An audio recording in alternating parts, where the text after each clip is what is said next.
पुरुषोत्तमम।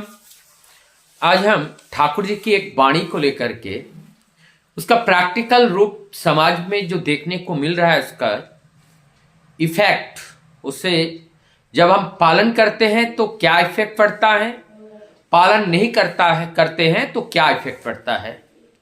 ठाकुर जी की एक छोटी सी वाणी है, बांग्ला में है। पहले मैं बांग्ला में बताऊंगा, उसके बाद इसके हिंदी में इसका अर्थ बताऊंगा। इष्टेर चे थाकले आपन छिन्नो भिन्नो तार जीवन। ठाकुर जी कहते हैं कि अगर इष्ट अर्थात मंगल, उस मंगलमय जो पुरुष है या जो मंगल है, उस मंगल से अगर कोई और अगर अपना या घनिष्ठ ज्यादा हो जाए तो उनका जीवन छिन्न भिन्न हो जाता है। ये कैसे? यहां पर इष्ट का अर्थ होता है स्व से, और स्व का अर्थ होता है जो सर्वशक्तिमान, जो सत्ता है, जो सत्य है, जो अनिर्वचनीय सत्य है, और परम सत्य जो सत्ता का आधार है, वही मूल चीज की बात यहां पर बताए गए हैं। तो इस सत्य का प्रतीक क्या है? कैसे हम सत्य को अनुसरण करके चल सकते हैं? कैसे हम सत्य को एक मोटे तौर पर जान सकते हैं? सत्य के मूर्त प्रतीक होते हैं श्रेष्ठतम पुरुष या महामानव,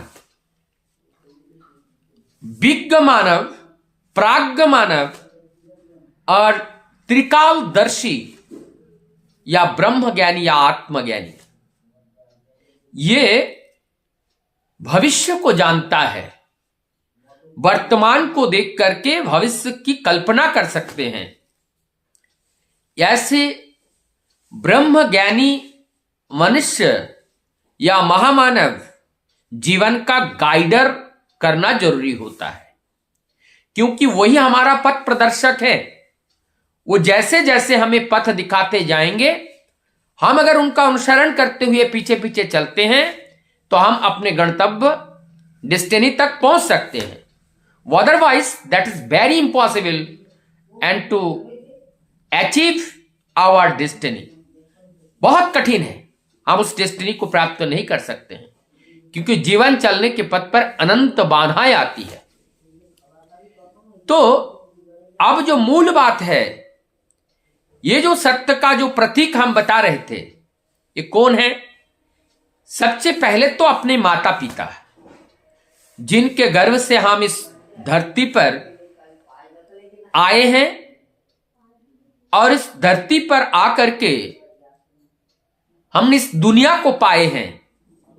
सबसे पहले तो धन्यवाद करना चाहिए हमारी उस माता पिता को, उनकी चरण वंदना करनी चाहिए कि जिसके बदौलत आज हम इस धरती पर आए हैं।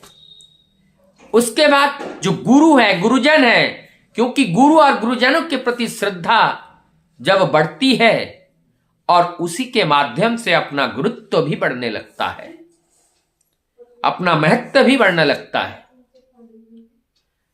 तो इसका जब हम इसे आदर करते हैं तो उन्हीं की दया, उन्हीं के आशीर्वाद, उनकी पथ प्रदर्शक से, उनकी दिशा निर्देश से हम एक सद्गुरु जीवन में पाते हैं।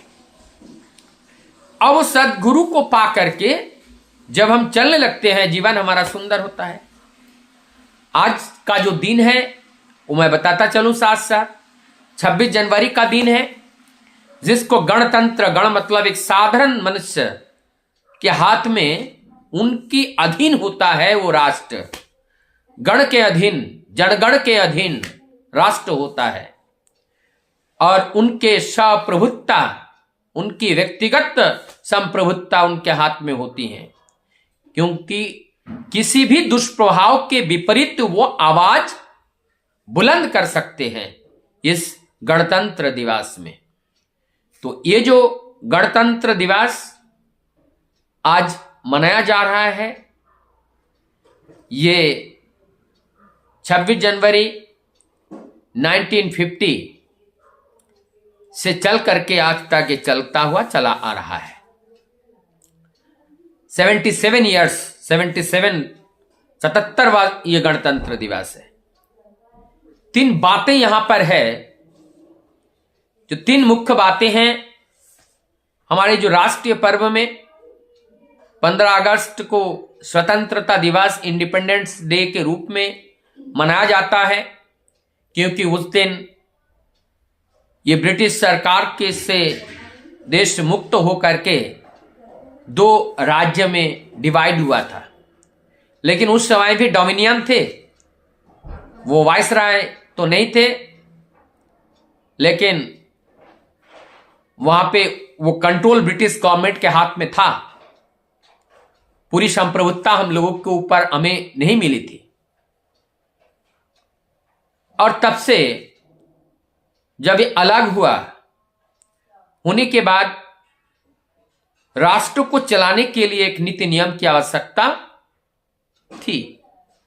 संविधान बनना चालू हुआ। हम लोग जानते हैं 2 वर्ष 11 महीना 18 दिन में संविधान तैयार हुआ था।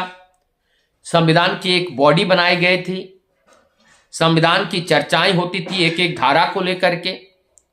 फिर उसमें जब बहुमत होता था, फिर उसको नोट किया जाता था। दिन रात अथक प्रयास के माध्यम से डॉक्टर भीमराव अंबेडकर और साथ में भारतवर्ष के अनेक विज्ञ व्यक्तिजनों के द्वारा इस संविधान का निर्माण किया गया। और ये संविधान निर्माण तो हो गया था 26 नवंबर 1949 को, 1949 को, लेकिन उस समय लागू नहीं किया गया था। वो इंतजार कर रहे थे कि 26 जनवरी और 1950 की, और 26 जनवरी का इंतजार का भी एक उद्देश्य है। भारत ने इसे अपने ही देश में अपने ही झंडा फहरा करके जो उद्घोष किया था वो था 26 जनवरी 1930।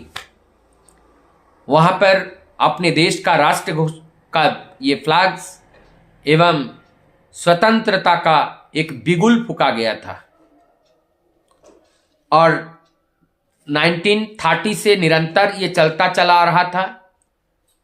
और इसीलिए ये जो 26 जनवरी है, इसी दिन को ही अपने गणतंत्र दिवस घोषित करने के लिए, रिपब्लिक डे घोषित करने के लिए ये नियर अबाउट 2 मंथ का इंतजार किए। और ये जो स्वतंत्रता की बात हमने थोड़ी बहुत आप लोगों के सामने रखे हैं। स्वतंत्रता 2 प्रकार से होती है। राष्ट्र का स्वतंत्र हुआ तो हमें ये देखना होता है क्या हम पूर्णतः स्वतंत्र आज हो पाए हैं, और ये स्वतंत्रता किसके ऊपर आधारित है। इस बात को बताने के लिए जो उदाहरण से मैं चालू किया था, ठाकुर जी के जिस वाणी से मैंने शुरू किया था, अब उस वाणी पर आता हूं कि हमारे जीवन में इष्ट मतलब मंगलमय या सत्य, माता पिता, गुरु गुरुजन या आदर्श सदगुरु, वो जीवन के आदर्श जब नहीं रहता है, अर्थात एक दिशा जब सही दिशा नहीं रहता है, तो ये जीवन बिगड़ने लगता है। जीवन में उथल पुथल शुरू हो जाते हैं। अभी कल ही हम 2 गमी में गए थे, और इस गमी को मैं उल्लेख करना चाह रहा हूं, और वो इसीलिए है, ये जीवंत व प्रैक्टिकल ये रूप है जहां पर हम जो परम प्रेमीमय जब इस धरती पर समय समय पर आकर के हम लोगों को जो बातें बताते हैं, केवल उनकी बात सुनने के लिए हम जाने जाते हैं, करने के लिए नहीं। अगर हम करते होते तो इतना दुख आज हमारे समाज में लोग भोग नहीं रहे होते। तो हमें किस तरह से उनको अनुसरण करना है या नहीं करना है, वो हमारे और आपके हाथ में है। ये विश्लेषण तो हम स्वयं करेंगे। कोई किसी को थोप करके कोई चीज को उसे पालन नहीं कराया जा सकता है। उसके लिए अपने अंदर जब इच्छा शक्ति जागृत होती है, क्या हमें करना है क्या नहीं करना है, तब जाकर के ये संभव होते हैं। अदरवाइज ये सब चीज संभव नहीं होते हैं।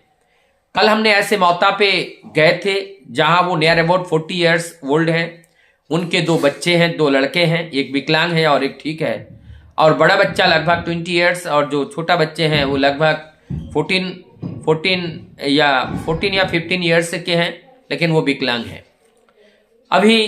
अब उनके घर गए, उनका वो जो जिसकी मैं बात कर रहा हूं वो खत्म हो गए। कैसे खत्म हुआ? इतने पीते थे, शराब के इतने आदी हो चुके थे कि वो शराब पी करके गाड़ी चलाते थे। घर तक आना है, पी लिया, घर तक आना है, वो लड़खड़ाते गिरते थे, टूटते थे, फूटते थे। इतना दिन मालिक ने बचा लिया। और ये 13 जो जनवरी है उस दिन जब घर आए, घर के सामने ही वहां मोटरसाइकिल लेकर के पिए हुए थे, वहां गिरे, सिर पे चोट लगी। फिर वहां से वो सुशीला तिवारी पे ले गए और लेकर के वहां पे वो बचा नहीं पाए, आईसीयू में, वेंटिलेटर में, उसके बाद करके वो हाथ धोना पड़ा। आप मुझे ये बताइए कि आज ये जो मौत, इसके लिए दोषी कौन? अब ये दोषी, यहां पर दोषी अगर देखा जाए, दोषी के लिए यहां 2-3 चीज को, जो जन्म हुए और जिस माता पिता, दोषी तो है ही है, इसके साथ साथ समाज भी उतना दोषी है जितना वो माता पिता दोषी हैं। क्योंकि समाज में उनको इस तरह का एक वातावरण नहीं मिला जो इनकी कुप्रभाव को नष्ट करके एक अच्छे सज्जन बनने के लिए मदद करे। इसका मूल कारण क्या था? इनके जीवन में आदर्श नहीं था, इनके जीवन में कोई गुरु नहीं था, इनके जीवन में गुरु के प्रति श्रद्धा नहीं था। इनका प्रवृत्ति इनकी गुरु थी। इनका लोभ, लालसा, काम, क्रोध, अहंकार ही इनका गुरु था।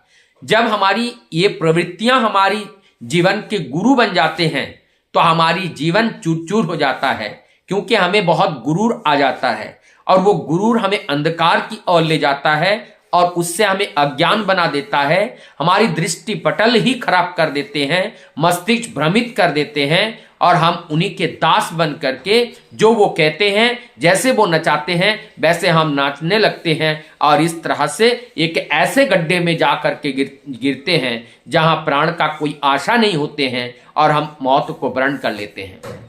दूसरे पक्ष में यदि हम जीवन में गुरु को धारण करते, माता पिता के प्रति श्रद्धा करते, तो हमारा जीवन असामयिक रूप से निधन नहीं होता।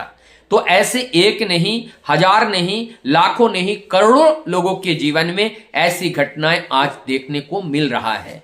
आज जरूरत है हम सबको घर घर तक जा करके उस परम सत्य की बात को बताना और उससे उन सबको प्रभावित करना, ताकि सत्य बोलने के लिए कुछ है और सत्य हमारे जीवन का आधार है। इस बात को हम लोगों तक पहुंचा नहीं पा रहे हैं।